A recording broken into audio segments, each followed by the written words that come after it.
You're watching Rogers TV. This program is brought to you by Ignite TV. Now you're in command. Visit Rogers.com for more details.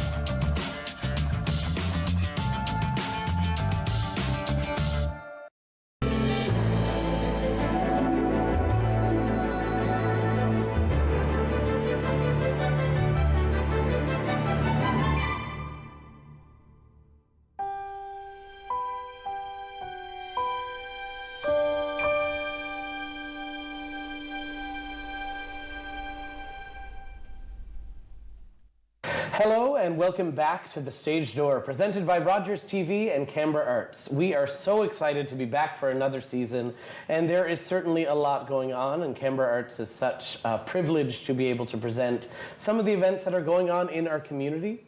And this week, we are here with some folks with Off-Broadway Players' upcoming production of Bright Star. So really exciting to have you on. Welcome to The Stage Door. Thank you so much for having us. So we're here with Erica, Nick, and Allison. So Erica, we'll start with you. What got you into theater? You're the director of this production. Oh my goodness. Exciting new role. Yes. So I've been a part of Off-Broadway since 2013. And my first show was Cabaret. And I have been involved in the company, in smaller individual roles. I've been a part of musicals and the drama festival, stage plays with you. Yeah, I was always just sort of like a creative, loud theater kid. So I was in choirs and school plays and all that kind of stuff growing up. And yeah, now in my adulthood, I've been part of this community theater group. And my wife and I run Newfound Family Drama dinner theater in the summertime. So we're theater people. It's in our blood, and I think getting this chance to sort of step on this side and learn that stage left and stage right is opposite when you're the director it's been a lot of fun so far. So yeah. Nick, another we're really with three people who do many different roles, aspects, educators, So Nick, what about your background, particularly into theater? Of course, this is a musical, and many people know the musical Nick Hamlin. Not that is a show yet. The musical Nick Hamlin. It'll happen. 3 acts. Cripplingly depressing. I played, I was a bar musician forever and worked my way into some music shows in theater, and then Erica and Sarah put off Rent 6 years ago? Some number of years ago. It was in 2018, so whatever that math is. 2018, that is 6. That's hey! six. Nice. That's a number higher than 4, which is always impressive for musicians. They did Rent, and I was like, well, I want to do that one. And I got in, and once you're in, they don't let you leave. No. Absolutely not. Yeah, so that's been, so I've been with Off-Broadway a bunch. I've found a few other gigs on the side. And then the last couple of summers, I actually musical directed a theater festival out in Grand Bank. So yeah, once it's addictive, man. It's really fun. Yeah, we're like the good drugs. Yeah. There you go. Only more expensive. So Nick, besides having the audience all look at you and the addiction, was there anything else that drew you in particularly to theater and more specifically, I guess, musical theater? I'm an absolute sucker for storytelling. All of my favorite songs are those ones where they cram a whole lifetime worth of a story into 3.5 minutes. And there's no more efficient way to do that than with musical theater. It's that emotional roller coaster. You have the fact that you can go from like the most heartbreaking song and then it just a little fade to black and it comes back up. And but remember how fun parties are? Yeah. That's good, right? It's the medium that like it takes care of its audience more than anybody else, right? Yes. Yeah, and I always really get a kick out of that. Yeah, and that's one of the rules of musical theater is that when you're getting to a certain level of emotion, it switches to a song. Exactly. That's what I was going to say, is that for the actors and even for all of us going through the rehearsal process, it's like, let's have this heartfelt scene and switch gears so quickly that it's like we all sort of laugh about you're a young girl. It happens really quick, and suddenly we're switched into like this, high-tempo bluegrass song. So it's a whole thing. Absolutely. And Allison, we happen to have heard a fair bit about you last week because Adam Brake was on and we talked about Open Door, which you are the co-owner, director, runner, all things of that, as well as talking about Newfoundland Rocks in Cowhead this summer, which you are the co-creator. Yes. So, I think it must be pretty neat to be able to continue to do your path with someone that It is, yeah. you're able to coexist and co-create things with. That's so it's exciting. actually so much fun because we're just constantly at our house, it's just a bit. It's just a running bit all the time. Especially like when we're creating something, it'll be like 1 a.m. I'll be like, wait a minute, what if it's ghosts? Or like, that kind of stuff. So it is really nice to, have someone there with you when you have those ideas at 2 a.m. Excellent. Yeah. Allison, you started in a music path as well. right, That yeah. was your primary kind of foundation, and it brought you across the country. Yes. And through international tours as a musician, through working Hollywood blockbusters with Zack Snyder as a musician. But theater had a calling too. Yes, So what drew absolutely. you into that side of the medium? I always loved theater. It's just that music, like just purely music, was just kind of the path I went for a really long time. And then when I moved here, there's such a fabulous art scene and so much opportunity to like engage in theater and the creative in that sense that I was like, let's go. And like when I first moved here, it was also a way to make friends because I didn't know anybody. So that is kind of, I've always loved theater. I've always wanted to be in plays and do all that stuff. I never really considered writing them or doing that kind of stuff, and that's really fun too. So like musical directing was also a pathway to being in the shows, but also creating and all that kind of fun stuff. So yeah. Yeah, definitely. I think it is, and it's very interesting having this interview after so recently interviewing your partner creatively and in life. Yeah. Because, both of you are on that writing journey, particularly this summer with Newfoundland Rocks, which was a great success out in Yeah, it was a lot Cowhead. of fun. Congratulations on that. Thank you so much. So, what would you say, before we get into what Off-Broadway Players is, what this show is, what's coming up next for you, Sure. in that world? Well, Bright Star and Open Door Theater, we're presenting on October 27th a live radio play, like readings of Sorry Wrong Number, and then a couple fun, slightly less scary ones for the younger kids. That some of them are really silly and fun. And then what else? Then I'm doing Tidings again, December 13th. At the Arts and Culture Center, so that's my Christmas show. And then we're doing the Grinch Panto December 21st at the Arts and Culture Center with our youth theater, so it should be a lot of fun. Awesome. Yeah. Yeah, certainly a busy time. Things are going on. Yeah, it's so exciting and wonderful. Nick, do you have anything coming down the pipeline? Any ideas? Any whether they're excuse me. tangible timelines or? Yeah, I'm kicking around a few of the smaller shows. So I'm at Park West and a few of the restaurants coming up in the next few weeks. And then I've got my Christmas show the day after Allison's. So if you still got some legs left after all of that bum wiggling, but mine's at the Rotary Arts Center on December 14th. Cool. Which is always fun. It's a very Nick Hamlin Christmas. And they're all Christmas songs in some way or another. Yes, that's right. And the ones that aren't, I will explain how they are. Yeah.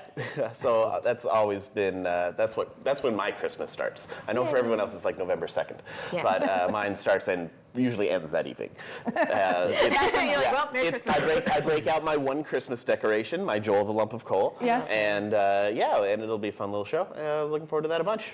Excellent. So we'll certainly, hopefully, get to either chat with you or have a little teaser of those a little closer to the holiday. We don't want to overwhelm anyone with Christmas just yet. It's not Halloween. But I will say, too, the tickets are on sale for all of these things. So you do want to buy your tickets early, even if you're not in the mood yet.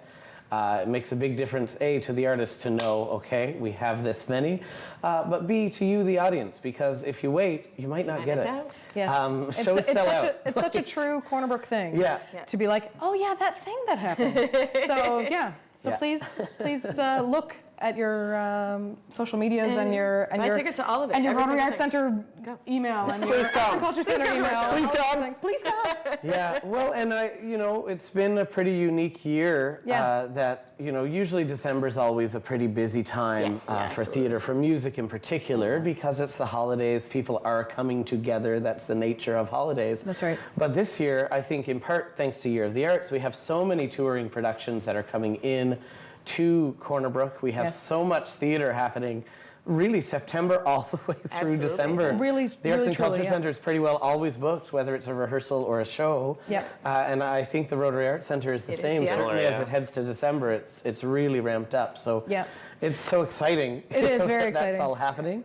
And I will say too, Alison and Nick, both of you are also teaching artists. Not only do you do your craft, but you also share it as well. So what's that part of the journey been like for each of you? Oh, did you point to me while I was Yeah. looking at you? Then I'll talk first. I used to teach too many lessons to the point where I started going a little cross-eyed, and when I have night terrors about Hal Leonard Guitar Book #1. So I took a break for a couple of years, and now I'm back with the Graham Academy. And I think the change of setting and the different vibe in the building makes a big difference. And I'm having so much fun teaching guitar and bass and mandolin and ukulele and most things that have strings. And then I've got a couple students that are like at that performance level where instead of here's how you play a song, here's how you make this song a little different. Here's how you make it work for you. And that second level of learning and that turning your little C scale into actual applicable performance, and I've been having so much fun with that. Awesome. It's a real blast, and I'm never wanting for an opening act ever again. I'm set for life. That's right. Yeah. Amazing. Yeah. Yeah, I teach voice mostly, but I also kind of be like, so do you want to play any piano or guitar or anything? Like if someone wants to sing and play at the same time, I love helping people kind of work towards that. But I love helping people find their voice and stuff, and so that's always really, really fun, and all ages, but youth and adults as well. And then I have an adult music class, which is really, really fun. That's my favorite night of the week. Not to have favorites, but it's kind of just like a fun place to jam and get comfortable making sounds in front of other people. Especially, I think with your voice, it's very personal. It's literally you. Yeah. So that can be a little daunting at first. So kind of taking away the scariness of all that, because jam sessions, trad sessions, are how I started learning the fiddle or mandolin or boron and stuff. Sitting around with a group of people that kind of want to do the same thing, instant forgiveness, that kind of stuff. It's we'll see how this goes, kind of stuff. But that is. I don't know, that was how I learned, so I enjoy being able to kind of provide that space a bit as well. No, that's amazing. I think it's a great spot to be able to do that. And Adam was talking last week. I don't know if it was part of the aired part or if it was just our chat before, but that it was nice to have that kind of pressure that you're sharing it right now. You're playing the chords, everyone's singing along. Yeah. But there's people, they're hearing you. So if you hit the wrong one, it's okay. That's cool. You're gonna keep singing, but they'll know. Yeah. So it gives that little bit of healthy pressure that the stakes are low, but also everyone heard that. Yeah. Which is sure. a wonderful thing. Yeah, And it's fun. I guess that can bring us fairly smoothly into this production of Bright Star. Sure. Because it has required Alison Clark, the music director, to get a bit of a different band and a bit of a different sound for this show since it's bluegrass. Yes. So Alison's not here. That Alison's not here. Two Somebody people Alisons. with the same name, both musical. Makes it very whole thing. complicated immediately. Actually, and it's even harder because I can't put Allison C because it's both- literally the same. Well, the difference of the L's, I believe. Yeah. But Yeah. There we are. So what, from your understanding of that, what was that process like to build a band, and then for you as a director to be like, ooh. Oh my God. Well, first of all, I am enamored by all of the wonderful people. I kind of get the, my wife Sarah says it a lot, I appreciate your time and your talent. Genuinely, I get that to my bones. as a company member and as a cast member, you feel that, but when you've compiled these people and they all genuinely want to make it move forward in such a positive way, it like, could your heart explode? I think it could. So that's been really, really cool. I know that Alison Clark, when I sent her the message initially, I said, would you be interested in musical directing? Here's the information about the orchestration and whatever. And she was like, yeah, finding banjo, fiddle, upright bass, those are harder ones to find. Like, we can find a guitarist, we can find a percussionist, whatever. And I was like, okay, just one sec. And then I quickly went to a different chat and approached Taylor Groves, who was part of Alison's show this summer. My roommate. and part of the dinner theater before that. So we knows her. And sends her a message, and I was like, are you interested in playing banjo for me for a musical? And she's like, suppose I could give it a go. And so when I was able to go back to Alison Clark right away and say, I've got a banjo player, she was like, oh, maybe this is possible, right? So I know it's been a little bit of going on of trying to establish those particular instruments, but the rest of the crowd came on pretty easily. I know we have Keith Harding as our percussionist, Ford Burden, Reg Bennett, Rick Wheeler is our upright bass player, and I won't be able to name them all because I'll forget someone guaranteed, but anyways, so we're very, very blessed that these professionals in our community are willing to participate in our little community theater thing is a big deal. So No, I think it's such a spectacular thing in Corner Brook that tends to happen. A lot of these artists that are in the pit have worked professionally through Canberra Arts and have also volunteered with Canberra Arts because it's the community aspect and community element, and everyone here has worked professionally in capacities and will continue to volunteer because it's such a gift. It is to have that community, and the reality is that a full-scale musical in a population base the size of Corner Brook, as much as we can present them, they have to be reliant on volunteers because the cost as a baseline is just so much immediately. That it's a challenge, That's the unfortunate truth for viewers is that these large-scale musical productions, the rights alone, and then your set and your time at the Arts and Culture Center, which has an amazing technical team that's worth every penny, is immediately bringing it up to and that's it. We will be okay.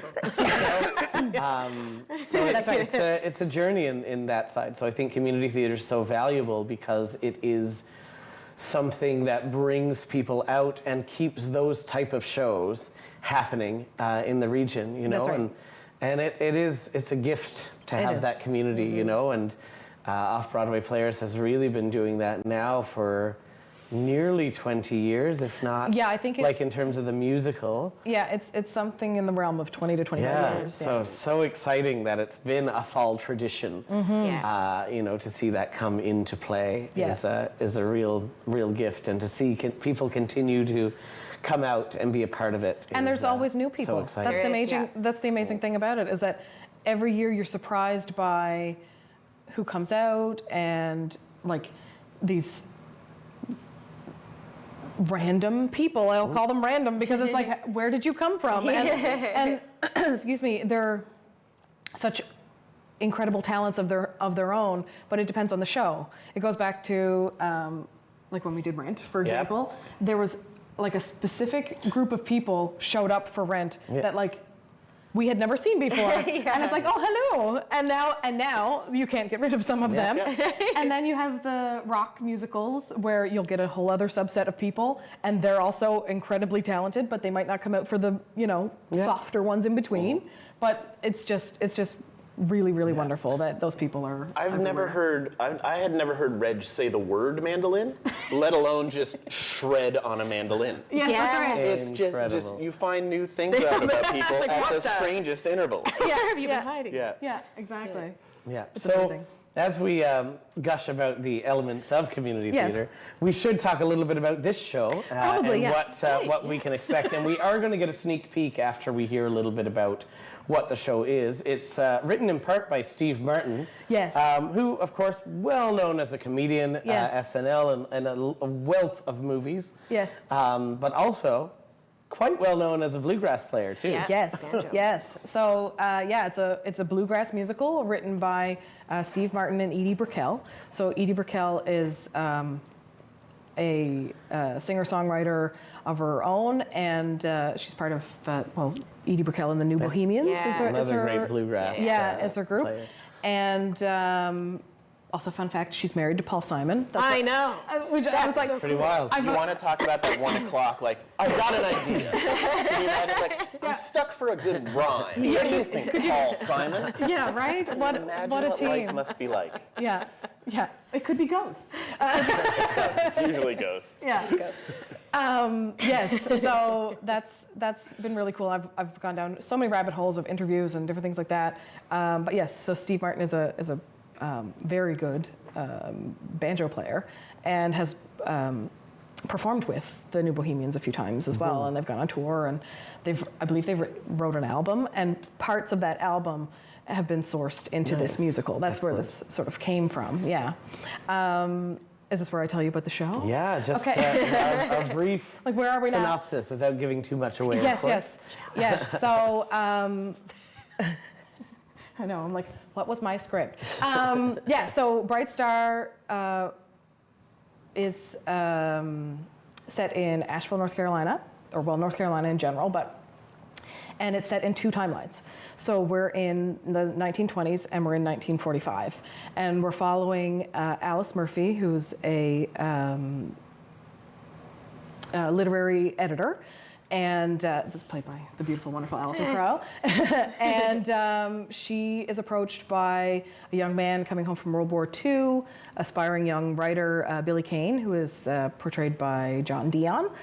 And meeting him and connecting with him inspires Alice to dig a little bit deeper into her past and learn a bit more about the child that she lost when she was younger.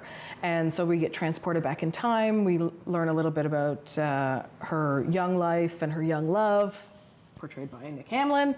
And some decisions were made for her and for them, and it changed her life and their lives forever. So, yeah. And again, as we said, it's a musical, so while there's some dramatic moments in song, there's also some uplifting bluegrass guaranteed. moments throughout. So I think it's certainly an exciting show. And before we see a little sneak peek, Alison, what's it like having to do that time jump and play the same character in 2 very separate 16. timelines? It's actually really fun. So I've been kind of playing with like getting over the facts. Like, okay, I'm very aware that I'm not 16. Like I'm aware. Yeah. I'm Yes. aware. But I've been kind of playing with like where her voice sits and where her voice might sit after a lifetime of trauma and just life and all that stuff. So playing with older Alice is down here, younger Alice is a little bit more up here, and I don't know. It's so much fun to play around with because I can see myself as a kid a little bit too, just getting in trouble all the time, and then what's not too much, and then and then kind of what changes you as you go. That's all I'm going to say. Yeah. I'm like Right. desperately trying not to do I a know, spoiler. there's I'm like, lots of and some stuff discovery. happens, Yes. and yeah. And we want you to discover it, so you Yes, have to get please. a ticket. Yes. For that. Before we talk about when to see the show, how to get the tickets, we do have a little sneak peek, so we'll cut away to that right now.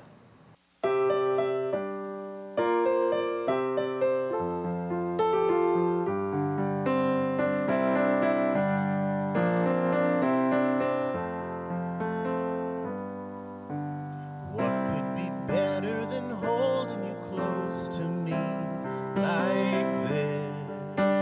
I'll be in trouble if I stay up late again.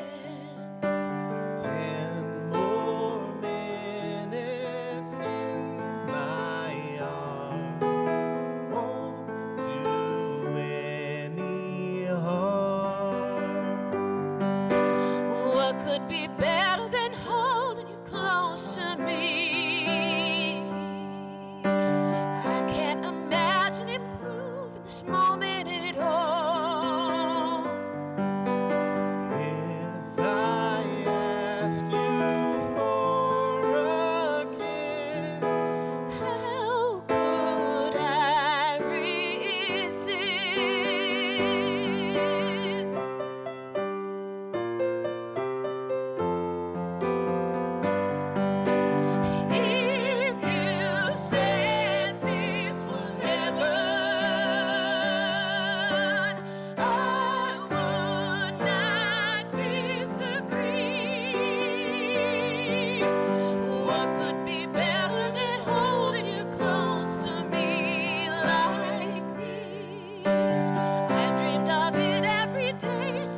So that's just a sneak peek of Bright Star. It's actually a shortened excerpt because the full chorus comes in. There's a full community of folks on the stage in the pit, in the band, I should say. Yes. Which is going to be a real gift to see. That's happening November 14th to 16th at the Corner Brook Arts and Culture Center. And you could get your tickets right now. You could either call the box office or go to their website to get those tickets. So hopefully I'll see you at Off-Broadway's Players production of Bright Star. And thanks for joining us at the Stage Door, and see you next week.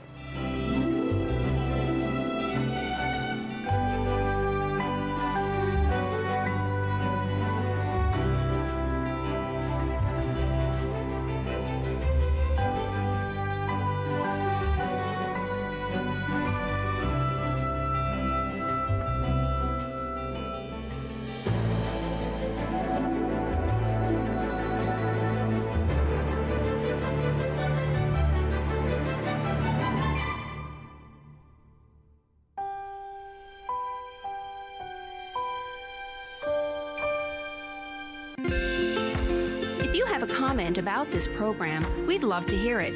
Email or call us, or send us your feedback through social media. You're watching Rogers TV. Today, I helped a senior find transportation to an important medical appointment.